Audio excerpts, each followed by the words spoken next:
가공해서 그 적합한 공구를 알아보는 시간인데요. 이제 그 밀링 커터에 대해서 알아보도록 하겠습니다. 네. 그래서 우리가 이러한 공작물을 가공할 때 이 사용하는 공구를 일반적으로 뭐라고 그러죠?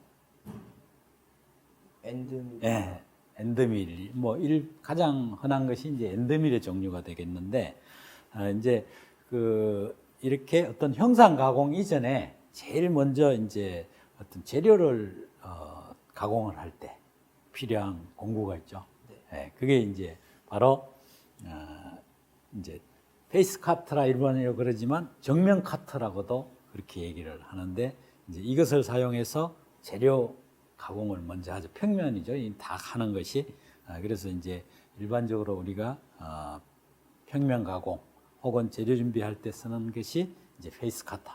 그래서 가장 기본적인 종류가 되겠고 이제 페이스 카터로 이제 재료 준비가 됐다 이거죠. 그러면 이제 그 다음 단계로 공작물을 가공하게 되는데 일반적으로 이렇게 이제 여기 보면은 티옴도 있고 네. 더브테일도 있고 네. 이게 이제 섞여 있는 그런 공작물인데 이러한 가공을 할 때 제일 먼저 어떤 작업을 해야 될 것 같아요? 엔드밀. 네, 엔더밀을 이용해서 여기 이제 전체 홈을 먼저 가공해야 되겠죠. 네. 그래서 이제 사용하는 것이 바로 이 엔더밀이 되겠죠. 네. 그래서 이제 우리가 엔더밀 가공이라고 이러는데 지금 보면은 여기서 절삭 깊이가 상당히 깊잖아요. 네. 이럴 경우에 이러한 정삭 엔더밀을 바로 쓰는 것이 아니라 이제 이렇게 생긴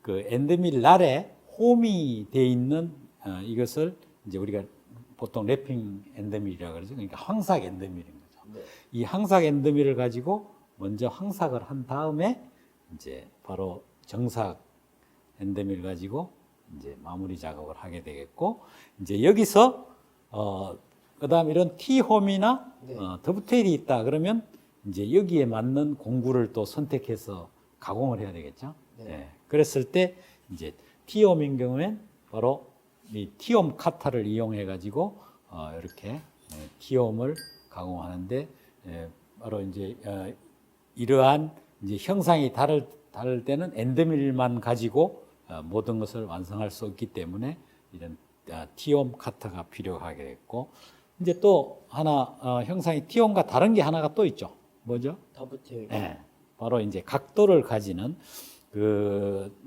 여러분들이 사용하는 그 밀링이라든가 이런 데 보면 베드 슬라이드 하는 부분이 있어요. 그런 부분에는 이 더브테일 형상으로 되어 있는데 왜 그런 형상으로 하느냐 하면 밀링 기계는 정밀한 기계고 그 X축이라든가 Y축 이동을 하는 그 과정에서 정밀한 어떤 이동을 하기 위해서는 바로 이런 더브테일 형상이 되어 있을 때 가장 정밀한 슬라이드를 할 수가 있거든요. 네. 그래서 이제 실제 이런 공작물을 할 때도 더브테일 가공을 하는데 더브테일 가공 역시 이제 엔드밀로 기본 작업을 한 다음에 최종적으로 더브테일 커터를 가지고 이제 이 작업을 하게 되는 거죠. 그래서 이제 이 더브테일 커터 같은 경우는 이제 최종 그 날에 비해서 이제 공구의 몫이 좀 가늘기 때문에 네. 특히 이제 파손에 주의해야 될 필요가 있거든요. 그래서 이제 이 가공하면서 그 절삭량이라든가 그다음에 절삭 속도 그다음에 이송 이런 것을 일반 엔더밀보다는 아무래도 조금 저속으로 이송도 좀 작게 해서 함으로 해서 어떤 공구의 파손도 방지하면서 또 이제 어떤 면의 정도도 좋게 해야 되는 그러한 필요가 있는 것이니까 네. 이 각각의 그 형태 또 그다음에 이제 거기서 요구하는 정밀도 이런 것에 대해 따라서 거기에 적합한 그 밀링 커터를 네. 사용해야 된다 하는 거죠. 그래서 이제 실제 이런 가공을 해서 이것이 제대로 어떤 공차라든가 면의 정도라든가 이런 거를 맞추는 데 있어서 공구의 선택은 아주 중요한 것이기 때문에 그 어떤 형태에 맞는 기능에 맞는 그런 공구를 쓰는 것이 아주 중요한 것이 되겠습니다. 네. 밀링에 사용하는 공구도 다양하게 많다는 것을 알아둘 필요가 있겠습니다. 그 외에 뭐 또 궁금한 게 있습니까? 아이 크게요. 네, 수고했습니다. 감사합니다. 지금까지 배운 내용을 정리합니다. 밀링 가공을 하기 위해서는 공구에 대해 이해하고 제품의 형상에 따라 적합한 공구를 선택할 수 있어야 합니다. 밀링 커터는 다른 절삭 공구와 달리 여러 종류가 있으며 대체로 구조에 의한 분류, 절삭날의 위치에 의한 분류, 릴리빙 방법에 의한 분류, 장치 방법에 의한 분류 등으로 나눌 수 있습니다. 평면 밀링 커터는 원통의 원주에 절삭날을 가진 것으로 밀링 커터 축과 평행한 평면을 절삭하는 데 쓰입니다. 정면 밀링 커터는 외주와 정면에 절삭날이 있으며 밀링 커터 축의 수직인 평면을 가공할 때 쓰입니다.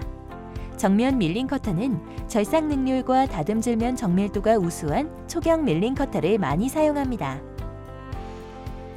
더브테일 밀링 커터는 더브테일 가공 시 사용하며 T홈 밀링 커터는 T홈 가공에 사용합니다. 엔드밀이나 사이드 커터 등으로 좁은 홈 윗부분을 가공한 후 홈 아래의 넓은 홈을 가공하는 특수한 목적의 자루 붙이 커터입니다.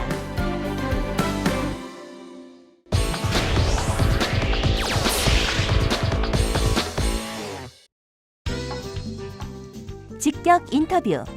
이번 시간에는 공작물 설치 방법에 대한 이해도를 확인합니다. 책과 인터넷으로 자료를 찾아보며 열심히 공부했는데요. 모두 맞출 수 있을까요?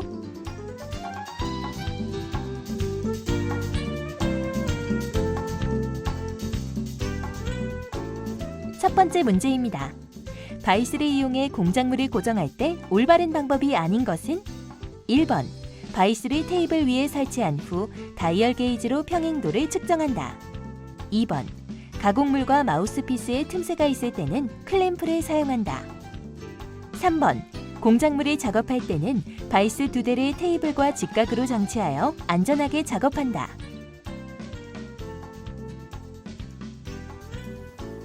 (2번입니다) 정답! 소심한 파이팅인가요? 테이블에 직접 공작물을 고정할 때 유의할 사항이 아닌 것은 1번, 볼트 너트의 조이기는 전부 충분히 꽉 조여야 한다. 2번, 클램프의 위치 및 볼트의 조임 위치는 가능한 이송 방향으로 체결한다. 3번, 육각지지대 클립 등을 이용하여 공작물을 고정할 때는 항상 수평 위치에 온 상태에서 체결한다. 3번입니다. 틀렸습니다. 바이스로 고정할 수 없는 얇은 공작물이나 복잡한 외주의 가공물과 대량 생산 시의 두께의 고정이 필요할 때 사용하는 도구는 무엇인가요? 잘 모르겠습니다. 틀렸습니다. 목소리가 점점 줄어듭니다. 가공물의 기준면을 테이블과 수직면에 장치하여 가공할 때 사용하는 도구는 무엇인가요? 화이트입니다. 틀렸습니다. 문제에 집중하지 못하는 것 같은데요. 다음 설명을 듣고 맞으면 O, 틀리면 X를 선택하세요. 둥근 환봉 형상을 바이스에 물릴 때는 가공물이 V홈 부분에 물리게 한다. X입니다. 틀렸습니다. 테이블 위에 공작물을 직접 장치할 때는 절삭칩에 부착이 없도록 깨끗이 해야 한다. O입니다. 정답! 아자아자. 지금처럼 큰 목소리로 다음 문제도 부탁해요. 공작물을 고정할 때에는 적어도 공작물 두께의 3분의 1 이상이 조에 물리도록 한다. O입니다. 틀렸습니다.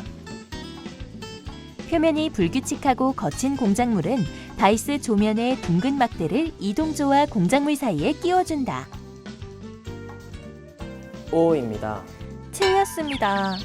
이번 차시 문제가 어려운 것일까요? 평면의 공작물을 바이스에 고정할 때에는 공작물이 평행대에 밀착되도록 위에서 연질 해머로 가볍게 두드려준다. O입니다. 정답! 아자아자. 총 9문제 가운데 3문제를 맞췄습니다. 경원 학생, 더 분발해주세요. 제일 먼저 이제 바이스를 이용해서 공작물을 이제 고정할 때 올바른 방법이 아닌 거를 얘기를 했는데, 요거는 잘 맞췄네요. 예. 이 틈새가 있을 때는 이제 함석판이라든가 구리 같은 그런 거를 이제 대 가지고 그렇게 하면 되고 크램프를 사용하면 안 되는 거죠. 네. 예.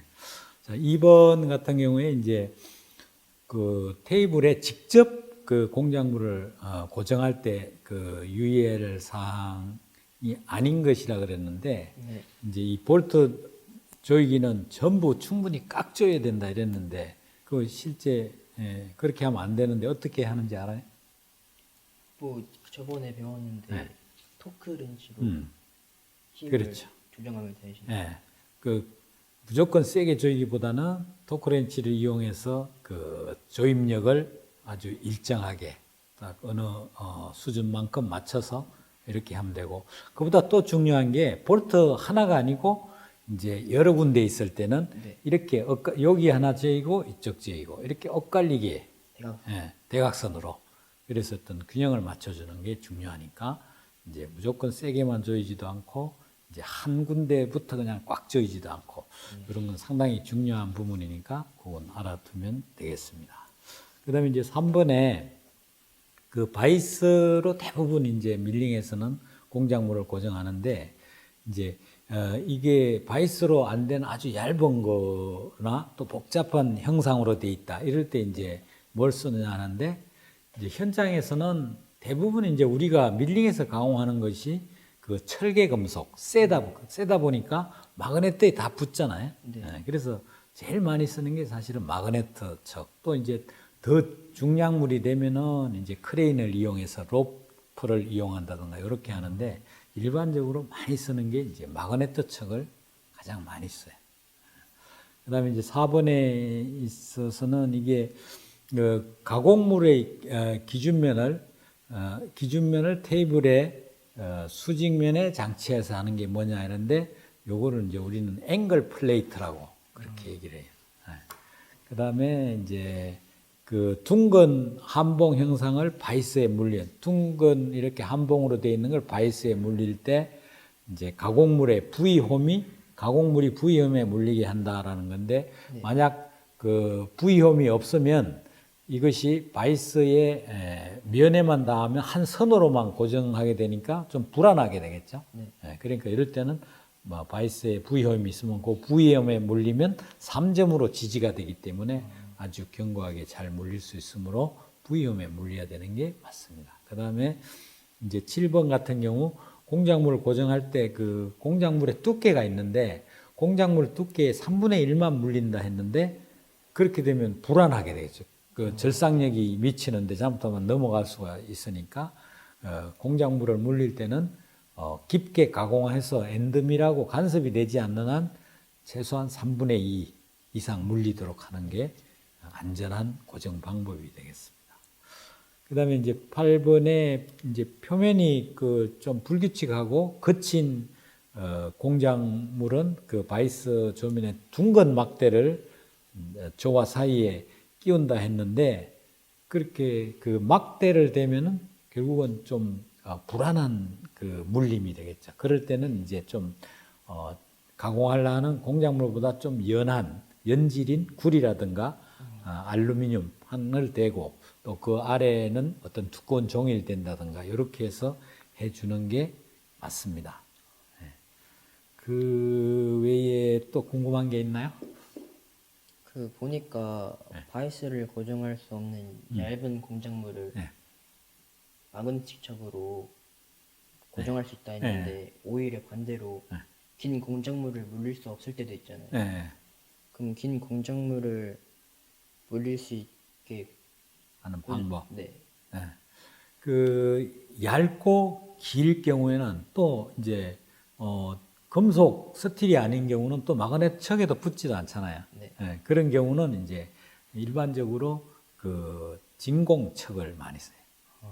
백큐머를 이용해서 이제 쫙 붙이는 그런 방법이 있고, 또 어떤 경우는 이제 아예 그 본드로 본딩을 해서 딱 붙여서 가공한 다음에 이제 그 본딩을 제거하는 뭐 이런 방법도 있고 그 공작물의 어떠한 상태냐에 따라서 여러 가지 이제 방법을 체킹하는 방법은 있으니까 그때 그 공작물에 맞는 또 변형이 가지 않게 그렇게 체킹하는 것이 중요한 게 되겠습니다. 네. 수고했습니다. 지금까지 배운 내용을 정리합니다. 공작물을 고정할 때 일반적인 형상의 공작물은 밀링머신 테이블 위 바이스에 직접 물려 고정하는 방법이 가장 널리 사용됩니다. 테이블에 직접 고정할 때는 볼트, 클램프, 잭, 받침틀 등이 있습니다. 볼트 너트의 조이기는 전부를 가볍게 균등한 조기로 하고 엇갈리게 서서히 더 죄야 하며 클램프의 위치 및 볼트의 조임 위치는 가능한 이송 방향으로 체결합니다. 부속 장치를 이용하는 방법에는 앵글 플레이트나 마그네틱 척 등을 이용합니다. 형상이 복잡하거나 얇은 공작물을 고정하는 방법으로 견고하게 고정할 수 있습니다. 공작물이 길거나 비철금속인 경우에는 진공척을 이용하기도 하며 공작물을 본딩하는 방법도 있습니다. 무엇보다도 공작물의 상태에 따라 변형이 가지 않는 방법을 선택해 고정하는 것이 중요합니다.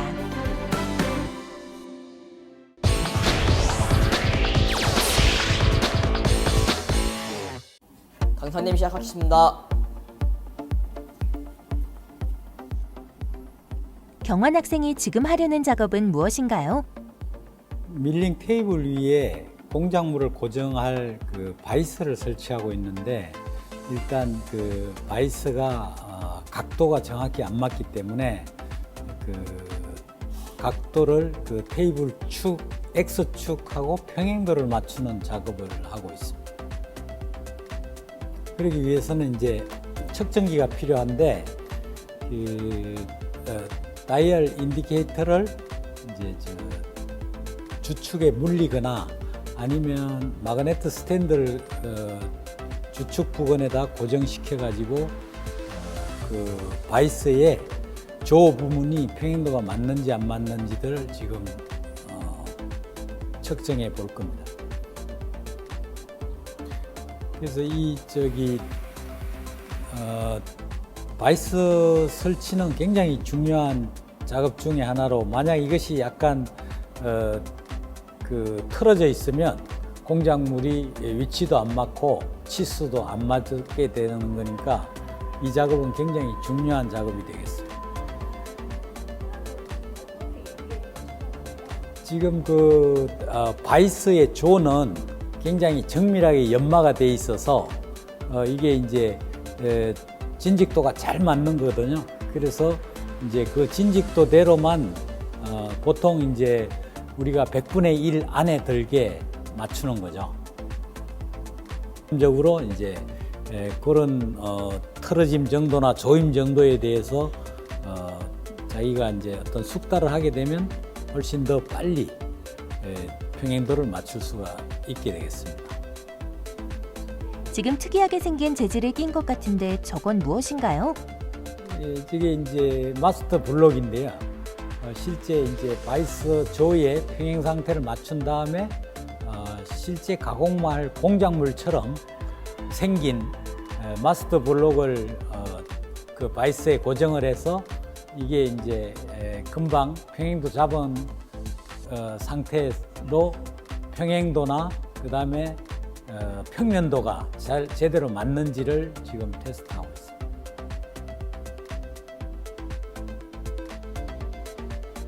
마스터 블록으로 어떻게 평행도나 평면도를 측정하나요? 지금은 이제 그 바이스 바닥면이 고정하지 않고 바닥면의 평행도가 맞는지를 또 확인을 했습니다.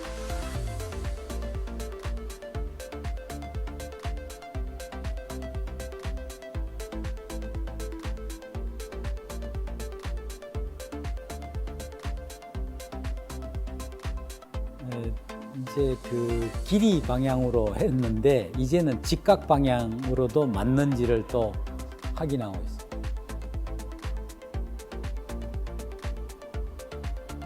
이렇게 하면 X축, Y축을 다 확인하는 것인가요?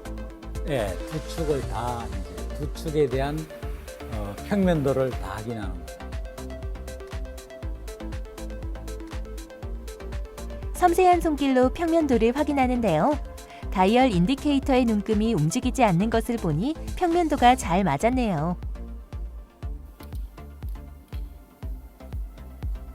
강사님 끝났습니다.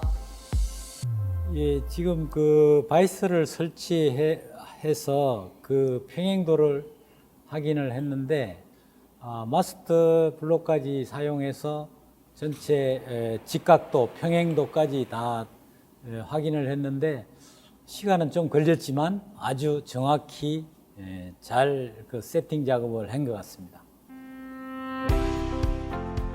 지금까지 배운 내용을 정리합니다.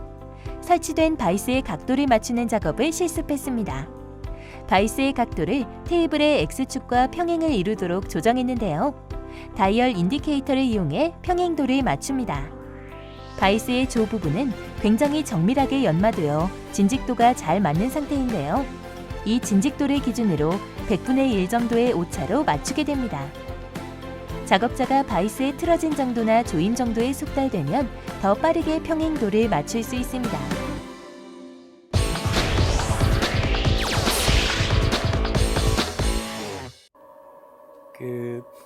밀링에서 이 공작물을 가공할 때 이제 바이스에 고정하는 방법에 대해서 실제로 한번 우리가 실습을 해보겠습니다.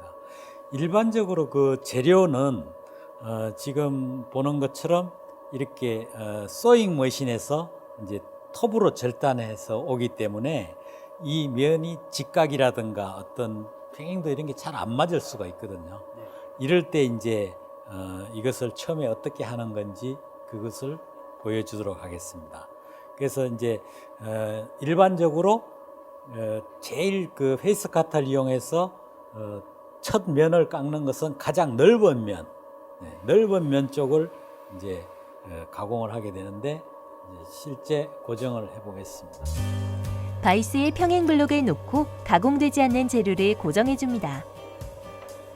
밀린 커터를 회전시킨 상태에서 커터의 날 끝을 공작물의 윗면에 접근시켜 살짝 닿게 한 다음 니의 마이크로 칼라 눈금을 0에 맞춥니다. 평면을 수동 이송으로 거친 절삭을 하는데요. 작업자는 꼭 보안경을 착용해 비산하는 칩에 의한 눈 부상을 예방해야 합니다.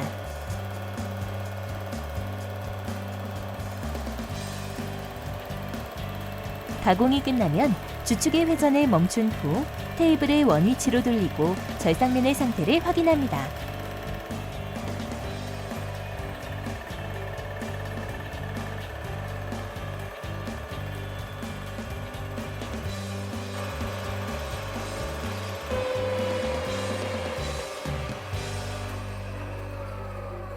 이제 그 첫 면에 이제 면이 다 가공이 완료됐죠.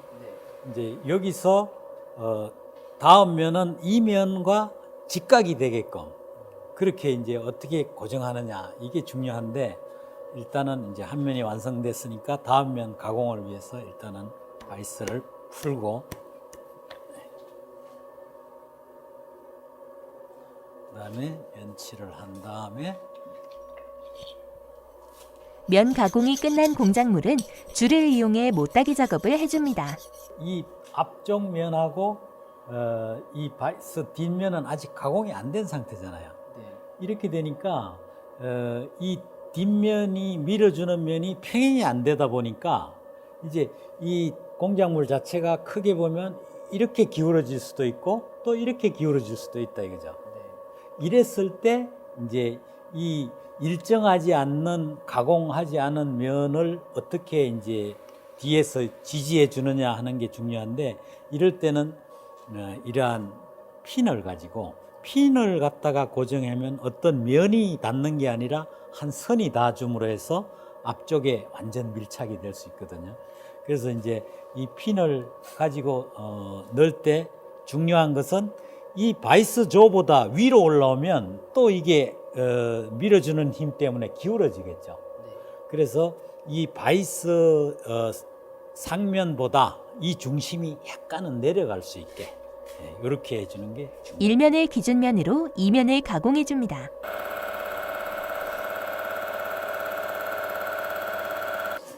두 번째 면을 가공을 했으니까 이제 실제로 직각도가 맞는지 한번 확인해 보겠습니다. 이 일면을 먼저 가공하고 이제 여기에 맞춰서 이제 이면을 작업을 했는데 과연 이제 저기서 제대로 공작물 고정이 돼 가지고 제대로 됐으면 직각이 맞을 거고 제대로 고정을 못 했으면 이제 직각이 안 맞을 건데 한번 볼까요? 네. 이렇게 봤을 때 뭐 맞아 들어갔죠?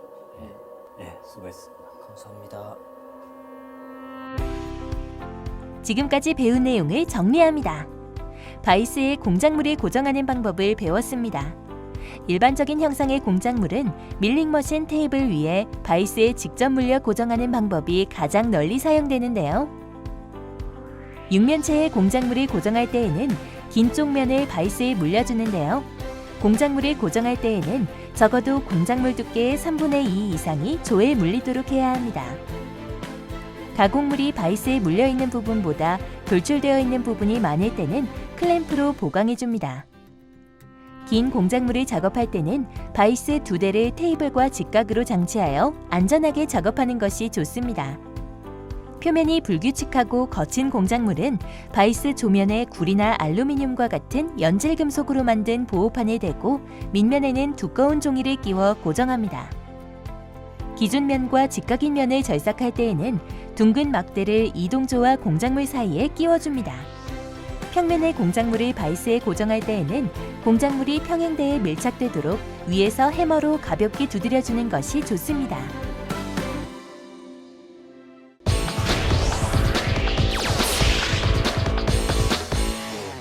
네, 바이스 설치하는데 그냥 우선 테이블과 평행이 중요하기 때문에 공작물도 평행에 맞아야지 정밀한 치수가 나오니까 바이스는 한번 설치하면 그때 정밀하게 정확히 맞추고 거의 안 떼는 식으로 하는데 만약에 녹 같은 게 쓰였을 때 정밀한 공차가 나올 수 없기 때문에 가끔씩 한번 쓰고 평면을 연상을 하거든요.